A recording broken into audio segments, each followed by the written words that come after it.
So it's Kleenexes.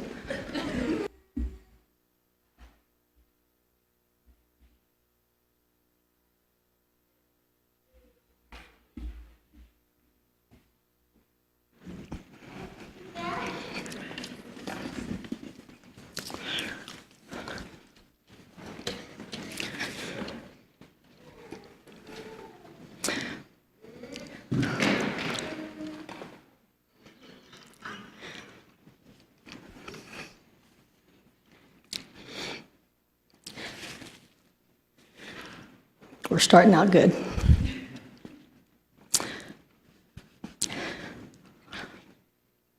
As I look out over this audience here this morning, of family and friends, and those who have known Dad over his whole lifetime, and have come here today to join us in honoring Dad, we, his 3 children, thank you all for sacrificing your busy lives, your time, and many have traveled here great distances to be here and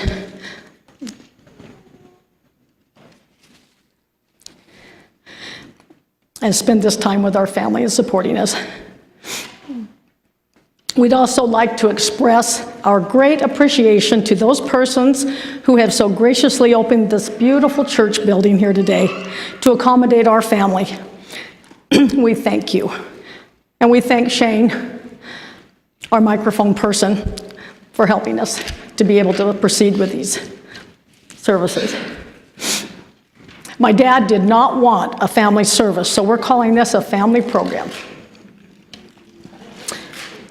So we will begin our family program here today with an opening prayer by our son Eric Norton, and following the prayer, we're going to have a violin solo by Amy Norton entitled, "How Great Thou Art."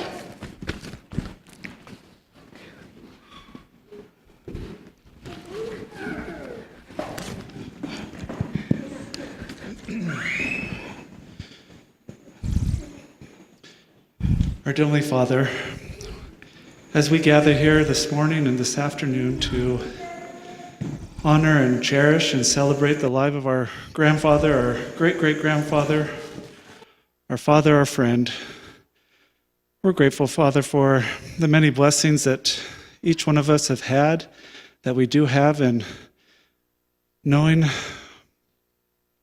Bill Aten, we're grateful for him, for his children and grandchildren, great-grandchildren, and great-great-grandchildren that are here today.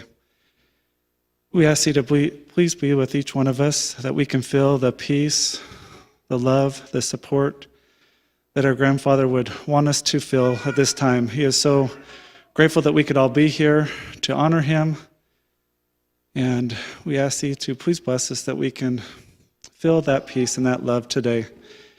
As many of us will participate, we ask to be with those that will participate this day, both here up front and in their hearts and in their minds. Please be with them, that they'll be able to articulate, will be able to display those things that are in their hearts, and that our grandfather would be proud of whatever is spoken here this day.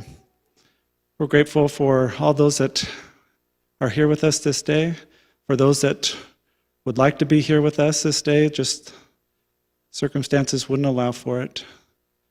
Again, we're here to honor our grandfather, our father, our loved one, Bill Aten. We ask you to please be with us during this meeting and during this program, this get-together, and do so in the name of thy Son, Jesus Christ. Amen.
Thank you, Amy, for that beautiful musical number.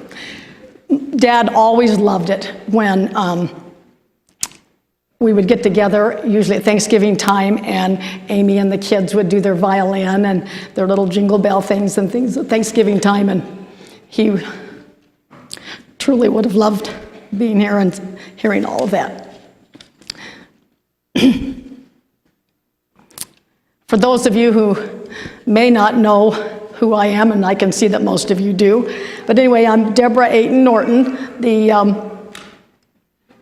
eldest daughter. Carol told me she would say something really bad if I said I was the youngest. I'm the oldest daughter of the 3 children born to our dad and mom.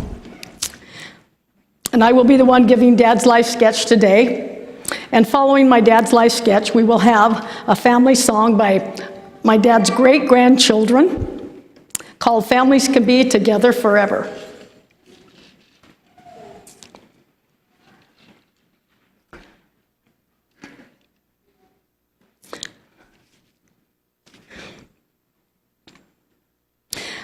Our dad, William John Aten, passed away March 23rd, 2014.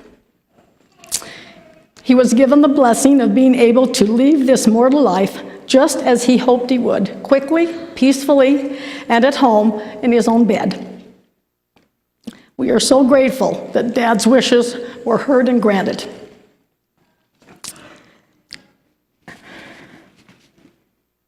Dad was born March 19th, 1922 in Arena Valley to Walter and Verna Aten. He was the last surviving member of his immediate family of 5 siblings. My dad entered the Army in October of 1940 at the onset of World War II.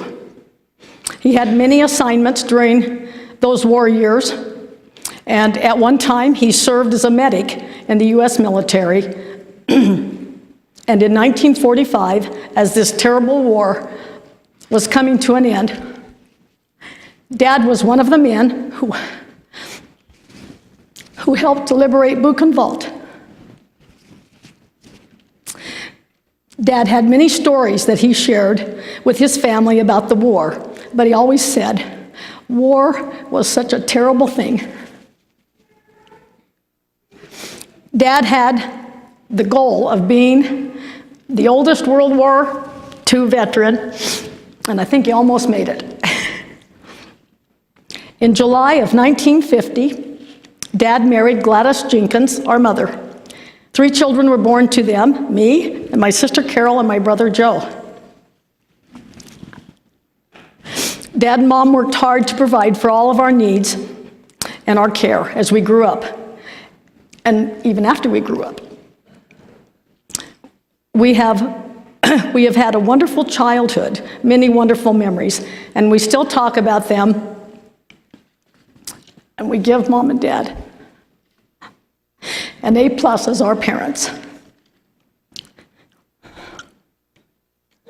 Dad had many jobs throughout his life. He drove a logging truck in California from about 1950 to about 1955. And in about 1956, Dad and Mom moved back to Idaho, and Dad bought a farm, and Mom worked at the Bank of Idaho in Wilder. Farming didn't turn out like Dad had hoped it would, and he finally ended up selling the farm and going to work for J.R. Simplot as a truck driver. Dad retired about 1984 and decided to try his hand in real estate. He bought and sold properties and was very successful in those adventures for several years. He often said that if he could go back and start over again, knowing what he knew now, he would have been a multimillionaire.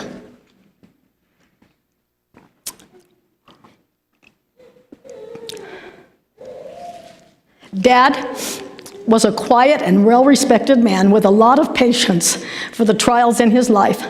Some of those trials were rude people, and some of those trials were their immature children learning how to become adults.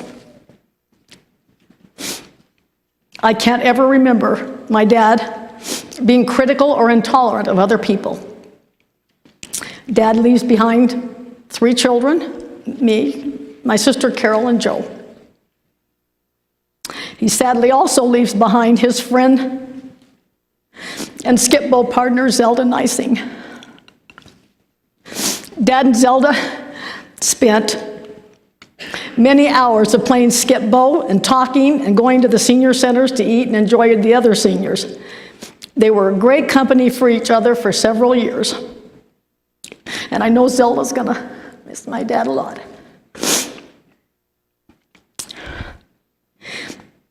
Dad's daughters and daughter-in-law saw to the many needs that Dad needed help with over the last several years as he entered the winter of his life. His son Joe helped run the family farm when Dad was unable to do so anymore. He saw to the many projects that needed to be done, and Joe will now take over where Dad left off and will continue the legacy of caring for and running the Aten family farm. Dad appreciated all the love and attention and time that was given in his behalf, and he expressed that often. Dad is preceded in death by his grandson Joshua Aten and a great-grandson Justin Wood.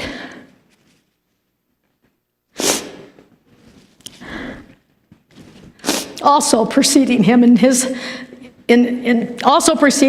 are his parents and his brothers Phil and Wayne Aten and sisters Marianne and Catherine, Marianne Greenway, can you see my page, and Catherine Carver. Dad always hated going to funerals. He said he'd rather be beaten with a stick than have to go to funerals. So Dad, this is the last funeral you'll have to attend. We are so blessed to have had our dad in our lives. And we will love you, Dad, and miss you always until we are together again.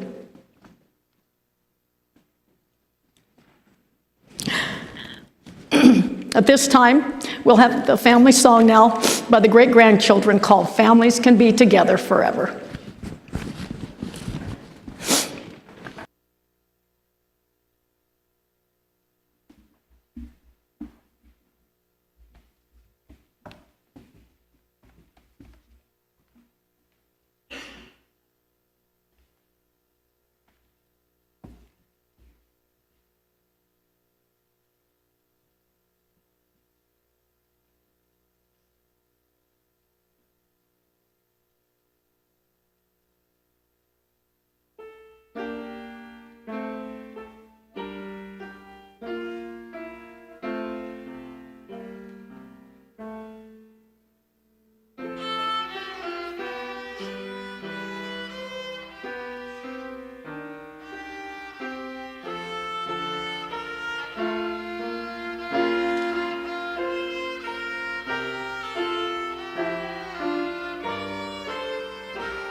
Dad would have truly loved that.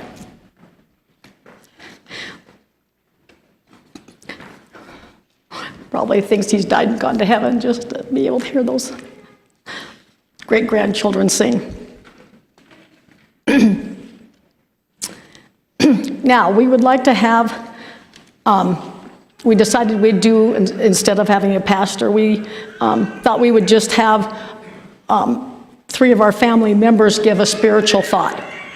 And so I'm going to have my husband take the stand first, then my son Ron Strohmeyer, and then a son-in-law, Frank Robles, will take a minute to give some spiritual thoughts.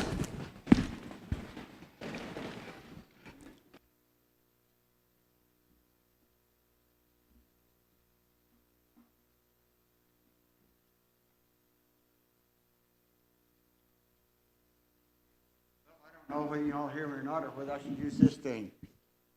Well, the wife says I need to use this. Anyhow, I'm supposed to be the strong one of the family. We'll see. I'd like to start out by reading a couple of scriptures. First one is from Ecclesiastes 12:7. And then shall the dust return to the earth as it was, and the spirit shall return to that God who gave it. The other one is from 1 Corinthians 21 and 22. 1 Corinthians 15, 21 and 22. For since by man came death by man, came also the resurrection of the dead. For as in Adam all die, even so in Christ shall all be made alive. Well, Dad was a very good man. His life was centered around his family and helping others. He was always there to lend a helping hand. Well, I love you, Dad, and I will miss you. I would like to close this here by a quote that is very appropriate at this occasion and also for this time of year when we commemorate the resurrection of our Lord and Savior, even Jesus the Christ. The magnificent expression of his love came in his death when he gave his life as a sacrifice for all men. That atonement wrought in unspeakable pain because of the greatest event in history, an act of grace for which men have nothing, but which men have gave nothing, but which brought the assurance of the resurrection to all who have or would walk the earth.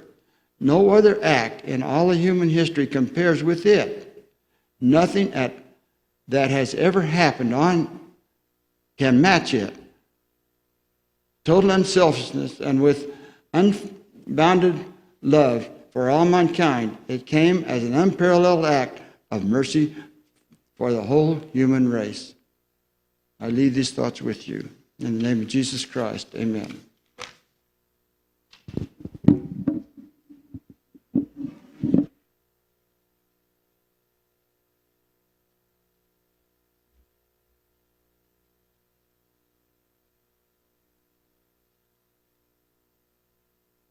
Ecclesiastes 3.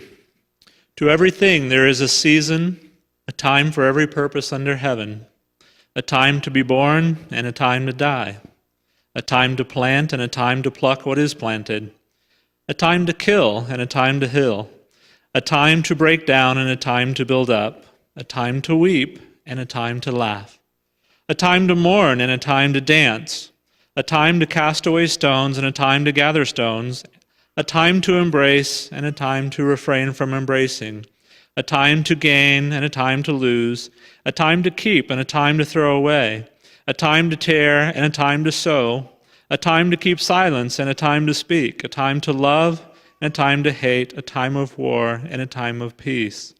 What profit has the worker from that in which he labors? I have seen the God-given task which the sons of men are to be occupied.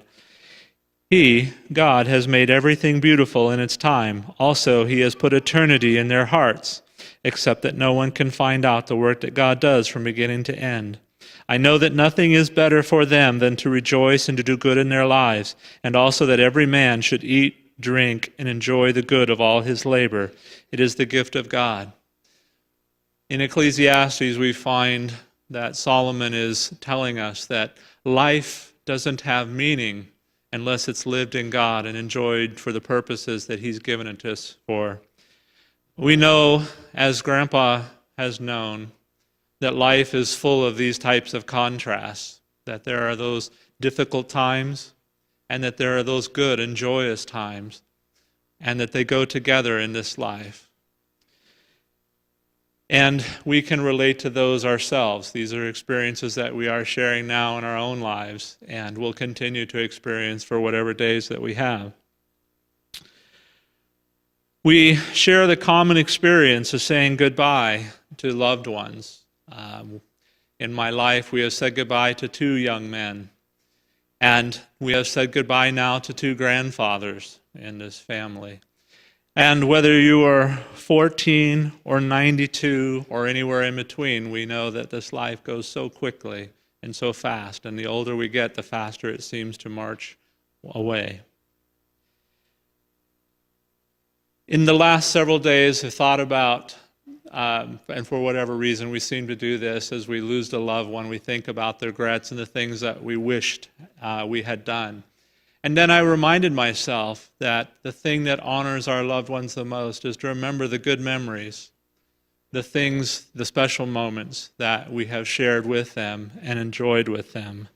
And so that's what I choose to focus on, and hope that you will as well, those special moments that you have shared with Grandpa and with each other. We will sadly, no doubt, find ourselves coming together again and again over the coming years as we say goodbye to loved ones, to one another, those that will precede us. That is the normal course of things. And let us remember those good memories. Let us not carry with us any unnecessary regrets, right? But to make the most of the days that we have with one another.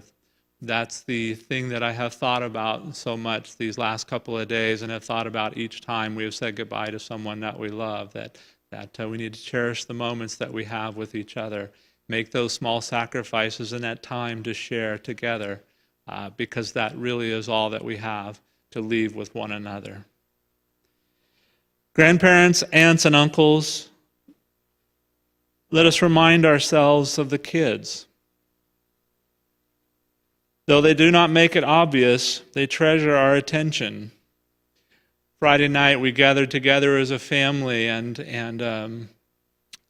coming home from that gathering on Friday night at Mom's house, Stephen said, and I hope I don't embarrass him, he said, Grandma Gradis is pretty cool.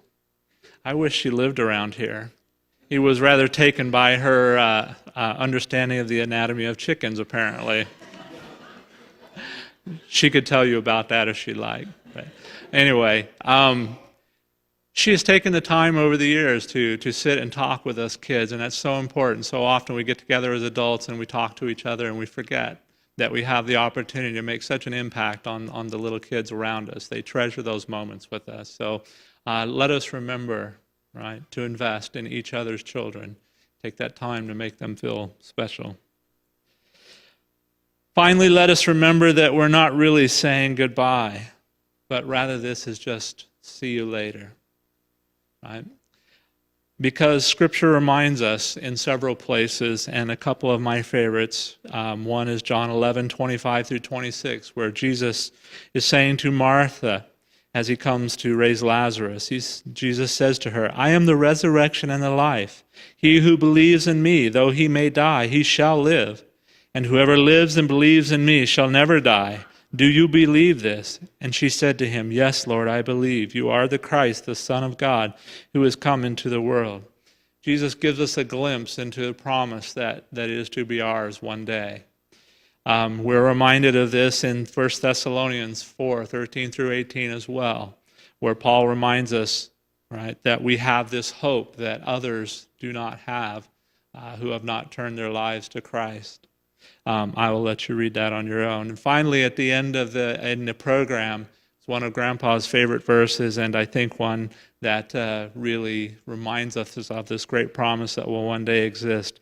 And that is, there will be a day when there will be no more tears, no more suffering, no more sorrow, right? That all things will be made new, and all things will be filled with joy for all eternity.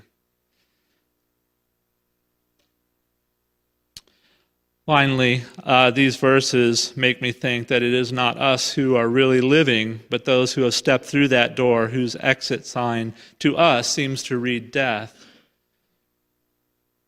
But it is us, perhaps, who are the vapor, right? That this is not the life that is real, right? And as they have stepped through that door, I can't help but wonder if they didn't think, who changed the sign on that door? Because now it reads life. Right? And that the real life, the life to be lived for a very long time, right, is the life yet to come. And we look forward to joining Grandpa and those that have gone before us and seeing them again and celebrating the joy of real life with them. Thank you.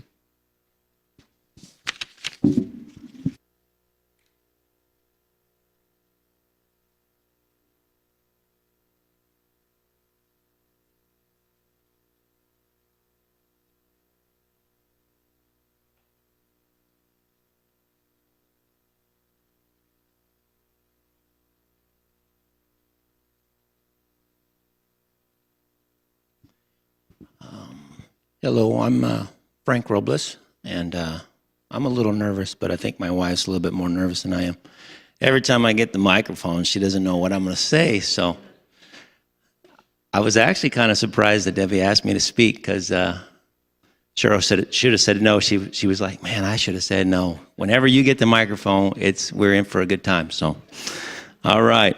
I'm Frank Robles, my wife Cheryl, and my son Aten and my daughter Alyssa. We would when we lived in when we lived in Arizona, we would come through here, and we would always stop to see Bill. You know, we'd stop to see Kathy, Cheryl's friend, then we'd stop in to see Bill, and it seems like we were always eating. So we would always have a nice dinner or lunch, or sometimes we would even stop for breakfast. On the way out, we'd stop and see Bill, and we'd meet him at the Sage truck stop and have a breakfast or two. So, but anyways, I'd like to start. When Cheryl asked me that Debbie likes this verse in Isaiah 25, 8 and 9. I'm just going to read it, but I'm going to kind of sound a little bit different because I don't want you guys to feel like I'm reading it to you. I want you guys to feel like God is saying this to you, okay? So I'm going to sound a little different. So here's the part that Cheryl probably feels like, oh man, what is he doing? Okay. So, let me see. Got the wrong one. Okay. He will swallow up death forever, and the Lord God will wipe away tears from all faces. The rebuke of his people he will take away from all the earth, for the Lord has spoken. And it will be said in that day, behold, this is our God. We have waited for him, and he will save us. This is the Lord. We have waited for him. We will be glad and rejoice in his salvation. So there's a lot of reasons why I think Debbie likes those verses, is because Isaiah was praising God, and he knows that God keeps his promises. You know, when we go through life and when we hear the Lord speak, he does what he says. And we can trust that God's word is truth. So in that trust, if we have that trust in God, it brings contentment in our lives. And I think that's where Bill was. He was content with what he had and where he was in life. And that leads us to my second verse, and that's going to be in Psalm 131. I was just going to read the first verse, but it's only 3 verses, so we're going to read the whole thing. So, Psalm 131. Lord, my heart is not haughty, nor my eyes lofty. Neither do I concern myself with great matters, nor with things too profound for me. Surely I have calmed and quieted my soul, like a weaned child with his mother, like a weaned child is my soul within me. O Israel, hope in the Lord from this time forth and forever. So Bill was so content. He was a man of few words. He was so quiet.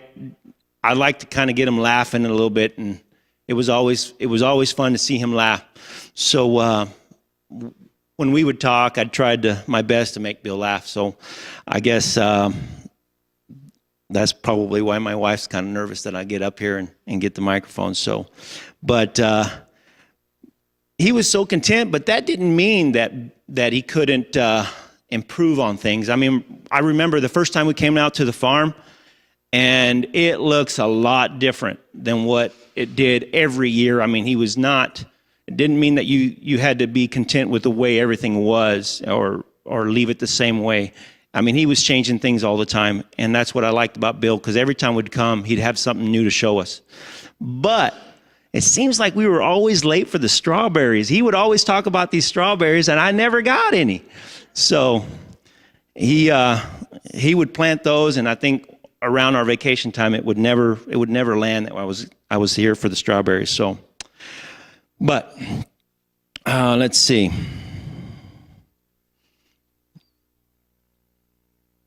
And when we first saw Bill, he was living in the trailer park in Caldwell, and that was the first day I met him. Is he was sitting in the trailer park, and I remember him wearing this it was a brown shirt, and he had his hat on, and I was like, I like this guy. This is cool. So I was going to wear my Western shirt. It was in tribute to Bill, because he always liked those Western shirts, and I thought, well, I'll wear my blue one today. So I just got a new one. I thought, man, it's got the little pearl snaps and everything I was going to wear. So, but Bill really liked hanging out with us, and he was really content. And that's why I think he knew how to love people, just by being with them and taking people to lunch or to breakfast. He would take us, and we would kind of fight with him, because we always wanted to pay, and he wanted to pay, and so it was kind of fun. So, but my last verse that I'm going to read is John 13:34.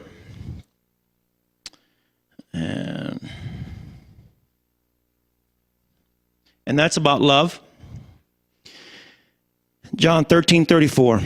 A new commandment I give to you, that you love one another as I have loved you, that you also love one another. So when John was writing this, he knew that, well, he didn't know. It seems like Jesus kept telling them that he was on his way out, and they didn't really understand. So when John was writing this, he didn't understand at that point yet that Jesus was going to be leaving them soon. So,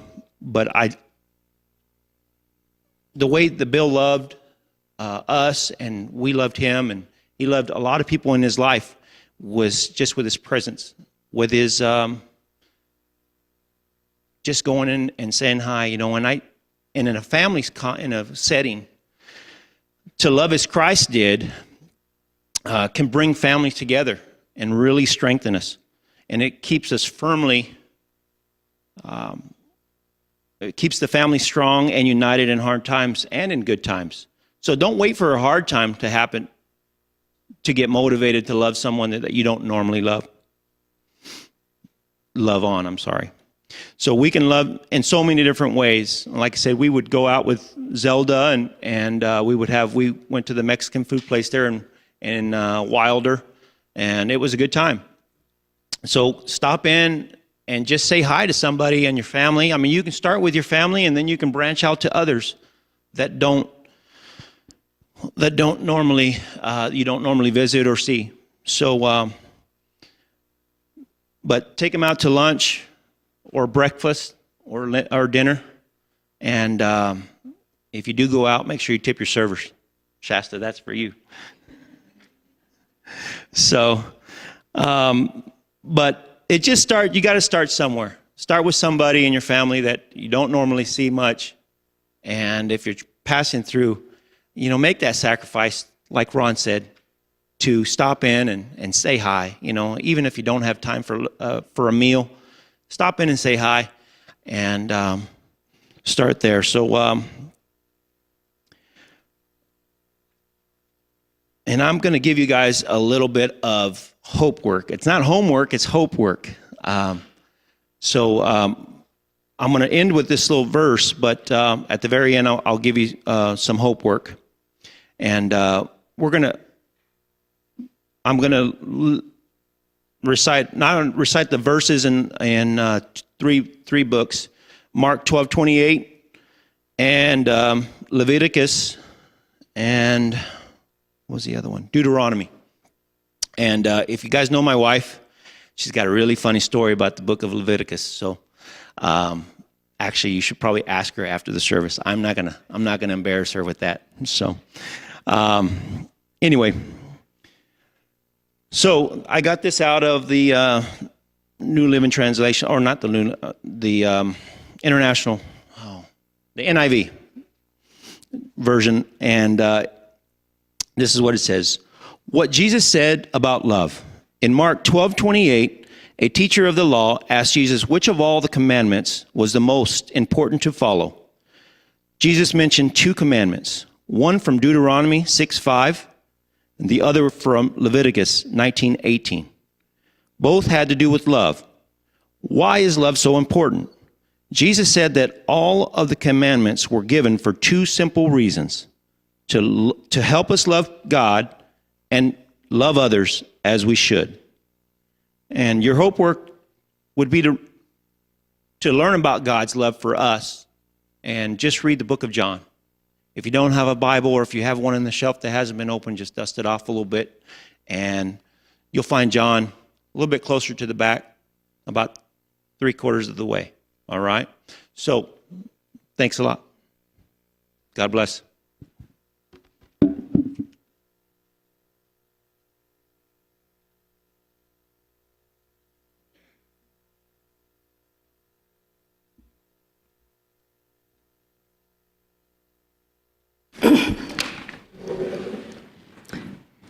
Thank you so much. That was just wonderful. At this point of the program now, we would like to open this to the congregation, invite those who would like to come up, or they can sit on the bench there. We have one of our grandsons that will have a handheld microphone right here. But we would like you to be able, if you so choose, to express your feelings that you've had in your associations with our dad.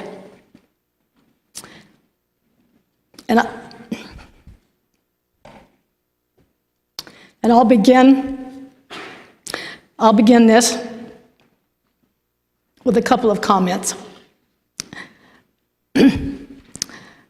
Dad loved his family. And he had a large family. He leaves behind a large posterity. We alone have 11 children, 26 grandchildren, and 6 great-grandchildren. And I don't even know how many my sister has, my brother. But Dad left behind a large posterity, and he was a family man, and he loved his family. And he loved to have people come and visit. If somebody would just, like Frank was saying, come and stop in and visit him, it just made his day. He was happy when someone would come and visit with him. Dad had a favorite scripture that he told me about, and I know he looked forward to, and it's in Revelations 21:4.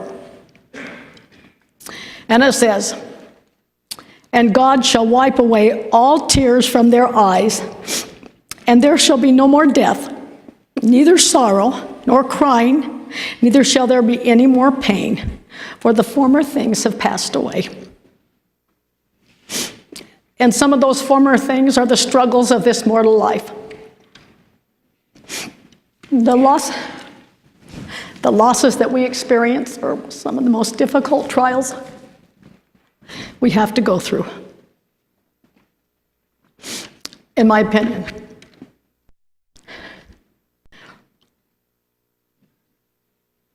And yet, as we say goodbye to Dad,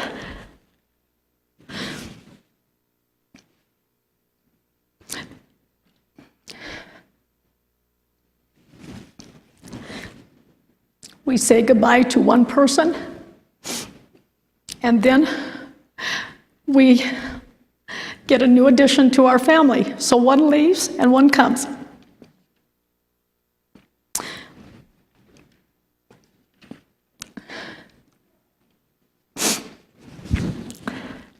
We're so grateful for the legacy that our dad left us. He was a great example of a loving dad, one that would just give you the shirt off his back. And he always put himself last.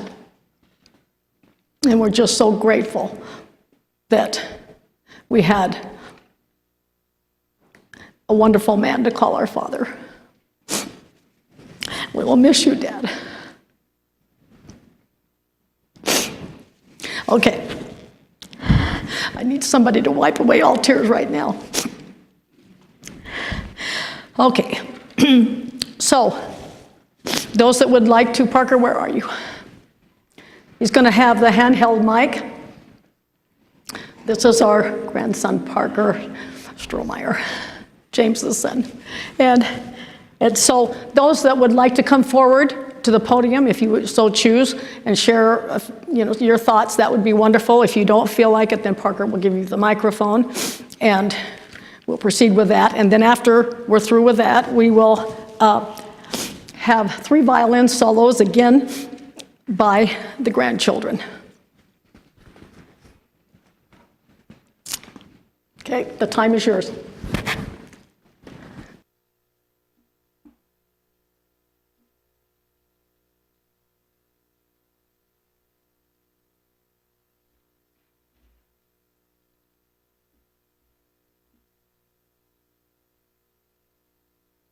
Okay. I'm Aaron. I'm one of the grandsons of Bill, Grandpa Bill, and Adam and I are twins of Jack and Debbie Norton. So I think I got the crying side from Mom. So, because I can guarantee Grandpa Bill wouldn't be crying up here. He'd just be smiling. Yep, that's about right.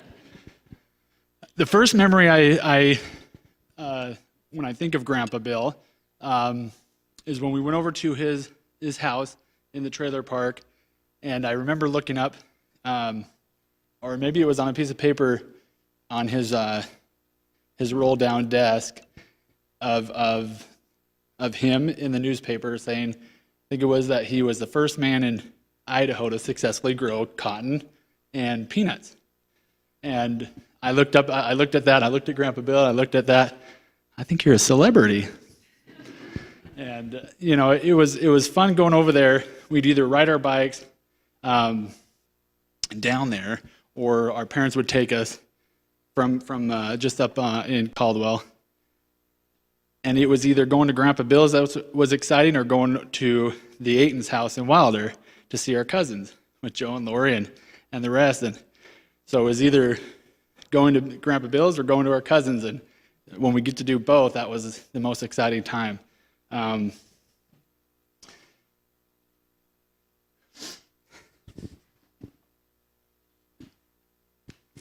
of the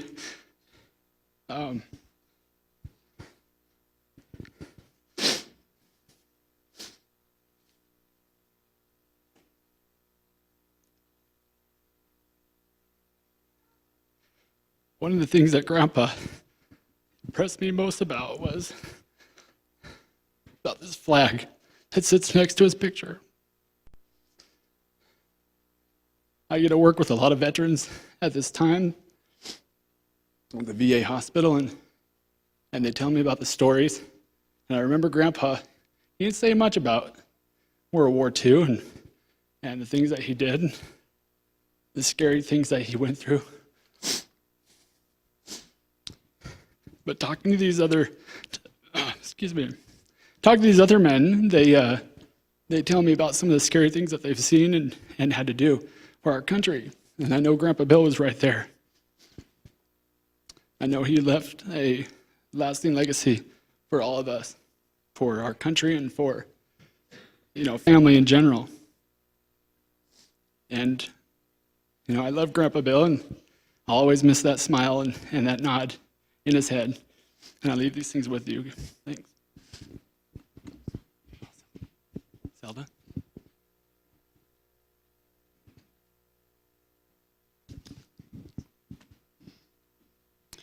No, I've got a lot of good memories with our association.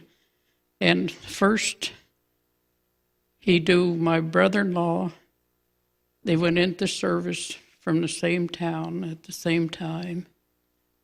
And then my sister and he were acquainted.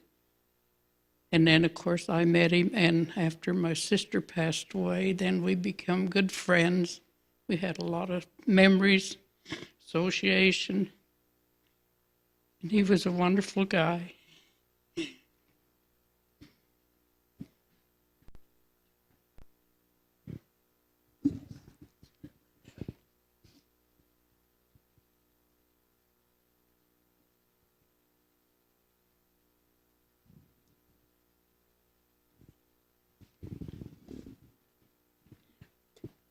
Well, my name is Doris Jenkins, and I'm so happy to be a part of this family.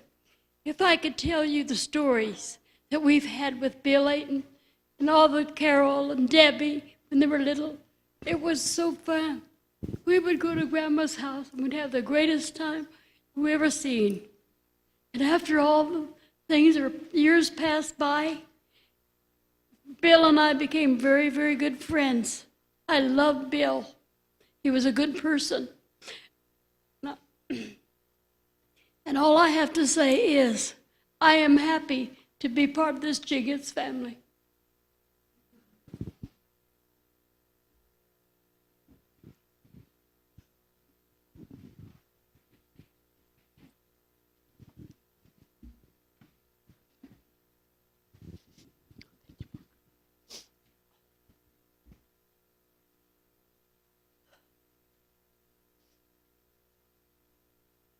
My name is Carol, and I'm Bill's daughter, Debbie's younger sister.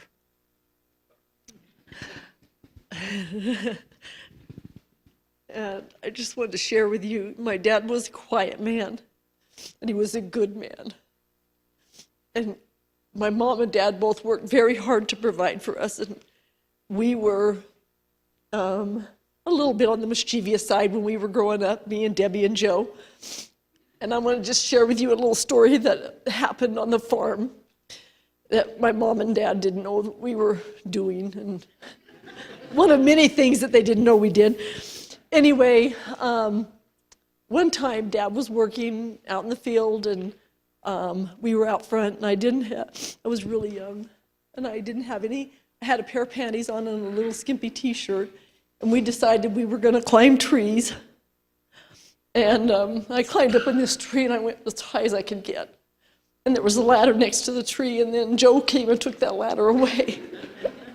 He just took it down, and I'm stuck on the top of this tree with no, and I can yell really loud, and I can screaming really loud. And my dad, I don't even know where he was, but I was up in the top of that tree, and I was screaming to the top of my lungs, and I saw my dad coming, and he was a little bit pigeon-toed. You guys all know that knew my dad.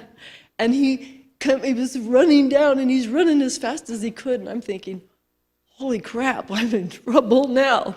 I'm thinking, oh, Dad, I can just jump. I'll just get out. I'll jump out of the tree myself. But I don't know what happened, and, typical Dad, nothing would have happened. He'd have come and make Joe put the ladder back up so I could get out of the tree, but Dad was a great man, and he provided well for us. He cared about everybody, and he would love it that you're all here. Friends and family, and everybody was welcome. Anyway, I can't talk anymore. Thank you for listening to me. Thanks, Parker.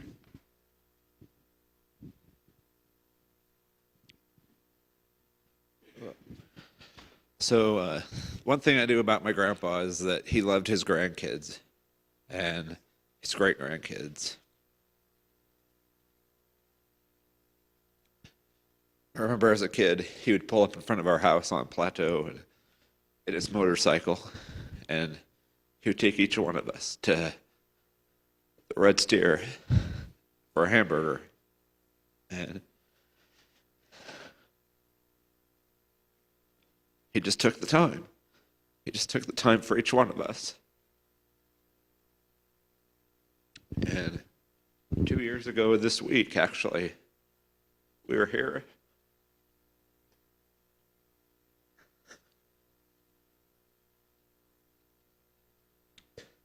And he took my whole family out, and he just went through his whole life with us. He's like, I planted this tree when I got back from the war.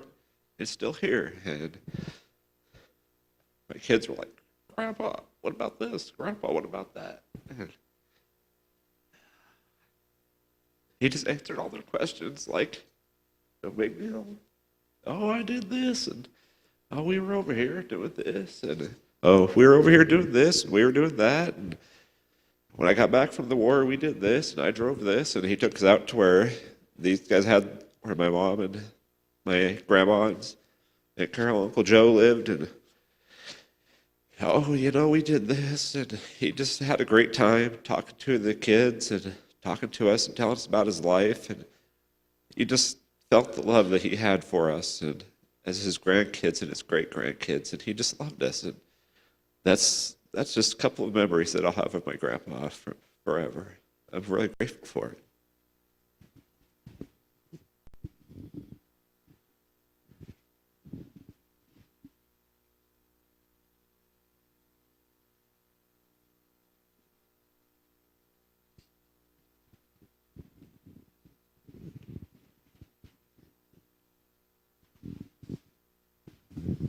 Hi, I'm just a step relative of Phil's. I'm the stepdaughter of Phil, my sister, and my niece.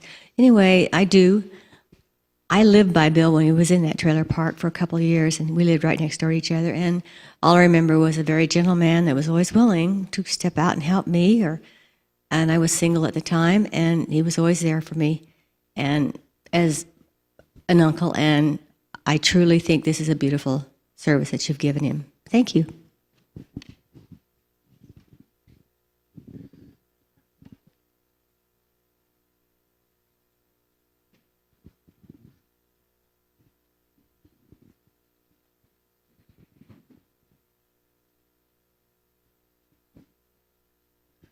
Well, I said I better lock it up and cowboy up when I get up here, because I do this every time. And Aaron stands up and James stands up and gets emotional. I'm glad I'm not the only one in the family that does that. But I know Grandpa Bill would just be, ecstatic to be here with family. He's here today, and just some of the memories, going back, just as grandchildren, myself, Aaron, and Daniel, Matthew, and Amanda and Josh, and I just remember, thinking back how many times, we left the house and be it Joe and Lori or our parents or whatnot, and saying, let's get those kids out of the house. And we went over to Grandpa's and terrorized him and picked all the grapes off his vine before they were ripe, and, played in the grass and just terrorized, run around looking for cats and just, terrorizing the neighborhood anyway. And people in the parking or the RV park there probably were just fed up with us, but we went around, to family members, to Grandma and Grandpa's and Joe's and Lori's house, and the Murphys and the Schaefers, and I mean, just a lot of people in the room that are very influential, and Grandpa and Grandma Gladys, and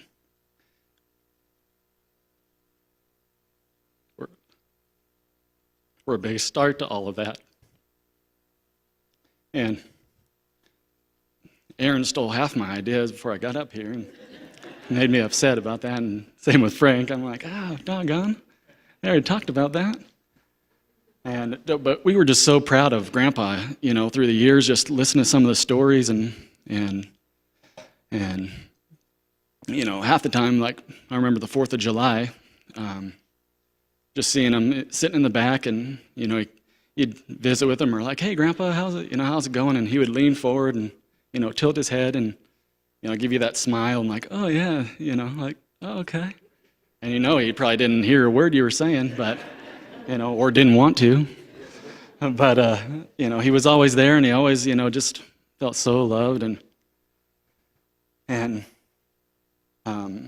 I'm just really thankful that to see all the friends and family and people who he cared about are here, and I got to have a few opportunities myself, and I got to go to Europe in high school and kind of see some of the places that that he liberated. Yeah. But we just thought, I'm just so proud of him, and just thinking of some of the things that. Last thing I want to just mention is last week. I remember just before we heard the news. I listen to a lot of music, country music, and 80s rock and whatnot. And there's always a song that I'd hear and that I really cherish. And I was like, I always think about Grandpa when it talks about that. And Frank had already touched on it a little bit. But here's some lyrics if I can get my phone to work and my hands to stop shaking here. But it's a Randy Travis song. It's called "He Walked on the Water." I'll just a couple lines here. And this explains Grandpa, if you can see the picture on the program, it explains him to a T. And it says, he wore starch white shirts, buttoned at the neck, and he'd sit in the shade and watch the chickens peck. And his teeth were gone, but what the heck? Grandpa had good teeth, though. I thought he walked on the water. And then it says, he said he was a cowboy when he was a young. He could handle a rope, and he was good with a gun. And my mama's daddy was his oldest son, and I thought he walked on the water. And then here at the end it says, I'll change it a little bit. And he was 92 years old in 2014. I loved him and he loved me. And Lord, I cried the day he died because I thought that he walked on the water. And you can see he always loved wearing that hat and those starch white shirts and polyester pants with the lines, hemmed lines. I don't think you could get those out. But, I could always remember that smile, and the Aten smile there, and, how proud he was of us and how proud we are of him. And I know he's here and he loves our family and his friends and community. And just want to let him know that we do think he walks on the water. We love him very much. Thank you.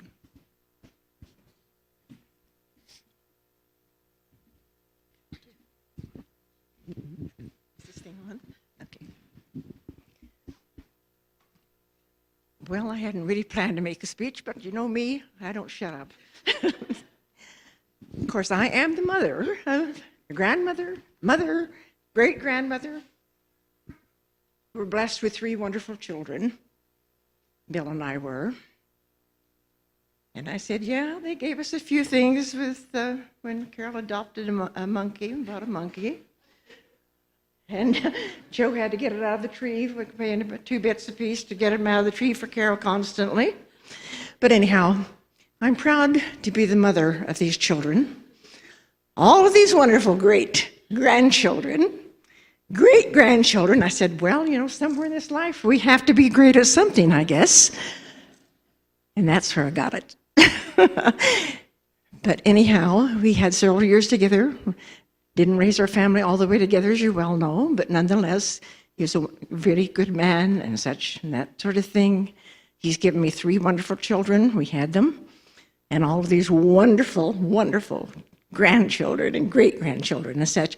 And I want to thank all of the friends, which Bill's, I know, Debbie keeps me posted on how he's doing, the girls do, and all your wonderful friends that he associated with and made his life more bearable, because it gets very lonely when you are alone. And he appreciated your time and that love that you spent, that he know that you cared for him. And in our lives, there's nothing better than knowing that people care for you.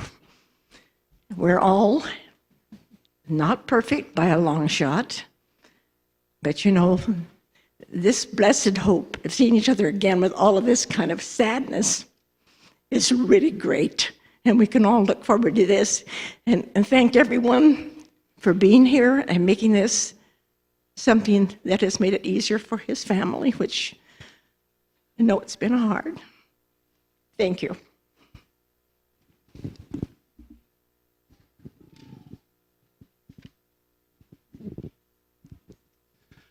One of the things that I wanted to share about my grandpa were a couple of things. The first thing that really struck me about my grandfather is how much he loved his 3 children. There was a summer that I got to live with him, and one of the things that he liked to talk most about is his son Joe, his daughter Debbie, and Carol. That's just one of the things that always came up in conversation were his children, and just how proud he was of each one of them and the things that they were doing in their lives. As Frank mentioned, my grandpa, he liked to laugh. He didn't do it a lot, but when you can get him going, he seemed to really enjoy that. And one of the things, a couple of stories that I told my grandpa that he seemed to really enjoy was I was gone out of the country to Honduras, and I guess in that time my grandpa had moved from his place there in Caldwell in the trailer court out to the farm, and nobody told me. And all of us were used to just going into Grandpa's trailer court. You kind of knock, or into his trailer, you kind of knock and you just invite yourself in and see him inside. And he's kind of hard of hearing. Well, when I came back from my mission, my wife and I went over to visit him, and I drove up to the trailer court and proceeded to go inside that first door. There was a couple doors before you could get inside the trailer, and there was this car sitting outside the fence, and a Hispanic couple, and they were kind of talking to me in Spanish. Evidently, they didn't speak English. And so they said that Bill's not there. I'm like, okay. So I proceeded to go inside the trailer. And once I got inside that first door, I realized there was something wrong. It didn't look like Bill's trailer anymore. So I went back out, and what that couple was trying to explain to me was that that's their trailer. And I was halfway inside their trailer. Anyways, Grandpa thought that was just about the funniest thing he heard. James had mentioned, Grandpa came and picked each one of us up on his motorcycle. That, for little kids, that's just about you just died and gone to heaven. And he really spent time with his grandchildren. In fact, Carol and her husband, they bought a trailer and a pickup from our neighbors that lived in front of us, and eventually they sold that to my grandpa. And one of the very first things that he did with that truck and trailer is he grabbed Ronnie, James, and myself, and he took off to Cascade with each one of us, and we went fishing for about 4 or 5 days with our grandfather, and just had the wonderful time. And just like everybody here in the room, from our grandma to our parents to Joe, Grandpa he set that legacy of spending quality time with your children, with your grandchildren. And I especially see it in our Uncle Joe following after our grandfather, that just spending that quality time, from catching gophers, what a big deal that is to little kids, to just spending that quality time with each one of his children, with extended family. That's what Grandpa loved to do. He loved to talk about his family, especially his children. And I think that's something that each one of us, that I will certainly take away, that family is the most important thing in your life. And as everybody talked about today, those are the things that we have a hope that we can all be reunited as a family someday, and continue with these kind of experiences that we've had. And what better way to have a grandfather, a grandmother that really show us those things that are most important to us in this life and those things that we have to look forward to. And I just want to tell my grandpa, I know he knows this, I don't need to say it, but how much I really love him and just cherish him, honor him, and I'm appreciative of the example that he set for each one of us.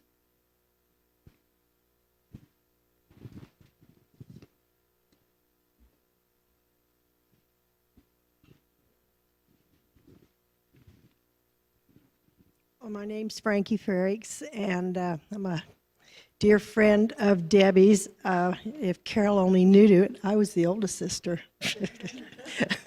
that Gladys never knew. That's how close I feel with Debbie and Jack.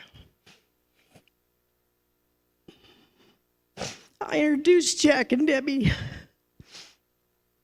and Jack was so funny. He just stuck his head in the car, and when he kissed Debbie, that was it.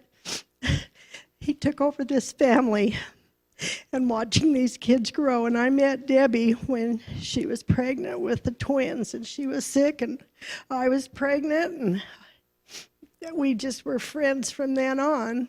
And so I've watched these boys all grow up, the girls, grandkids. I just love them. James and Lynette brought the kids over to my house one time, and Parker was about 5. Parker says, "You look like my grandma." And he kept calling me grandma, so I felt pretty close to that little boy at that time. Brandy used to rent from us one time, so she's close. Adam and Aaron. I watched when Bill had the house over there on North of Cresta, and he was going to paint the ceiling, and he asked Glenn and I to come over and see what he thought we do about the ceiling, because it was a popcorn. Glenn said he'd peel it off. Bill decided he would paint it, and so he painted it, and it looked pretty nice. And Bill was just, I think, a pretty thrifty man. When he owned that trailer court, my aunt lived there and rented from him, and they really, really thought a lot of Bill. I think it's important that older people, grandparents, take the time with the younger kids and let them know the things that they go through, because these kids need to know when they run into hard times that they can say, well, my grandma and grandpa went through that. I can do it too. They may not think it when they're little, but when they grow up, they can reflect back on the life of the grandparents. And I just want this family to know how much I love them. And I say this in the name of Jesus Christ. Amen.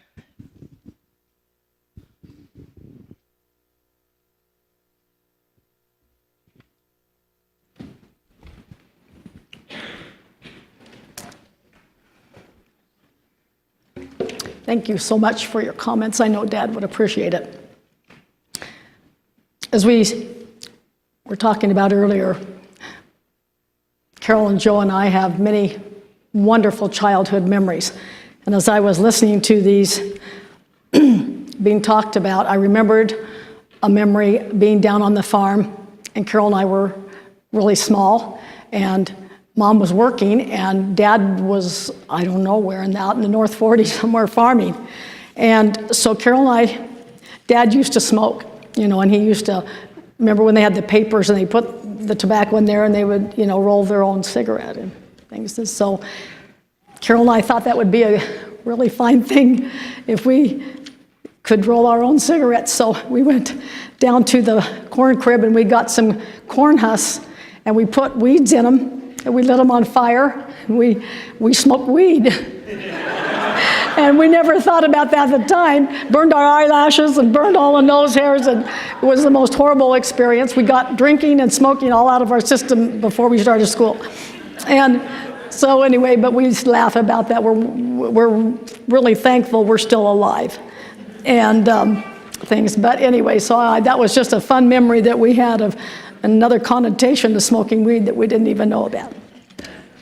Okay, at this time we're going to have 3 violin solos by our grandchildren and Dad's great-grandchildren, Isabel Norton, and then we'll have Olivia, and then we're going to have Joshua Aten come and play a little violin solo, and then we're going to have Jeannie. Jeannie's going to sing a beautiful song for us, and then we're going to close.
This song is called "In the Sweet By and By."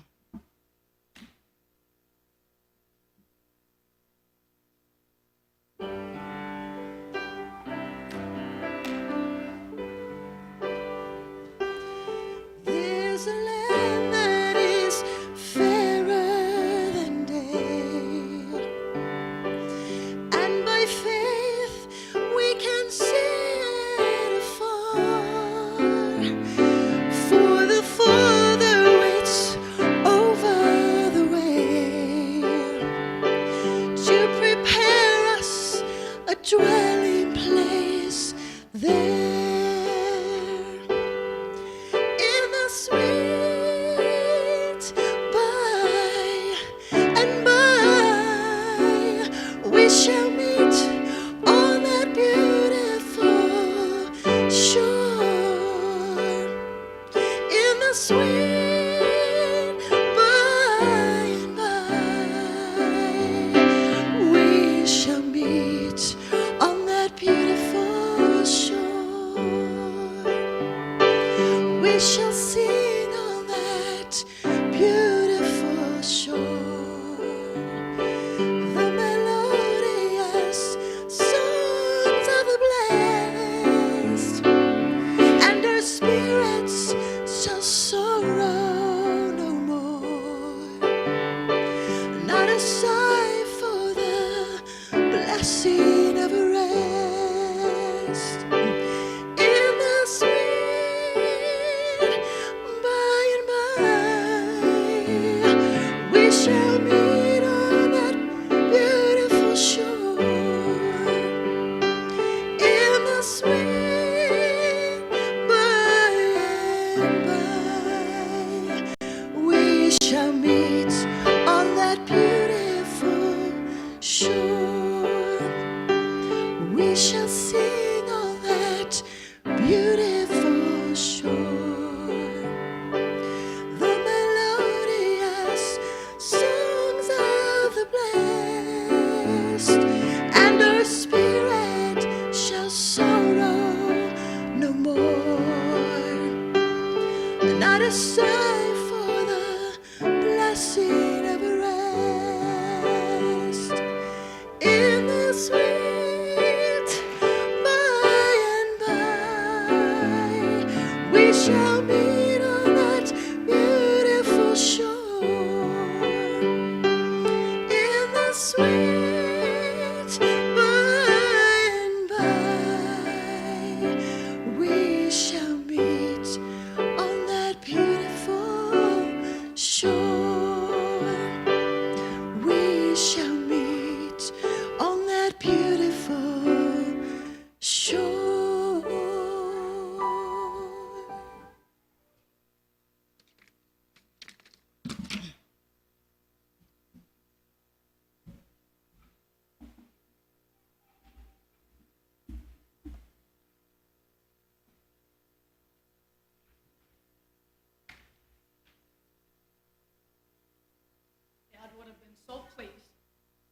I think, with this family gathering here today.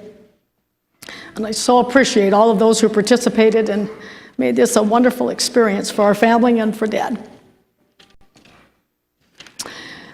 We're going to have the closing prayer in just a few minutes, but before we do that, I would like to let all of you know that there will be a graveside service at the Wilder Cemetery at 2 o'clock, where there will be full military honors and interment.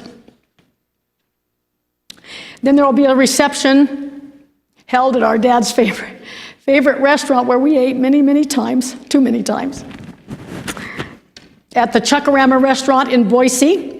Address is 7901 Overland Street. Between 3:30 and 4, we have reserved the back room for those who would like to come and join with us and visit. Thank you again for being here, remembering our Dad. Okay, we're going to have the closing prayer now by our son, James Strohmeyer.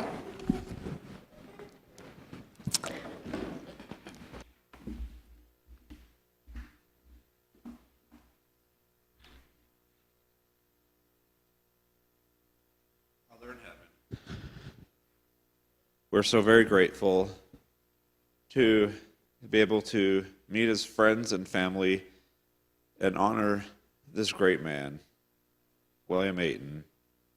We're grateful for the opportunity we had in this life to be a part of his life, to have the memories, those cherished memories that we have, and look back on his life and remember the wonderful person he was, the giving, caring man that he was.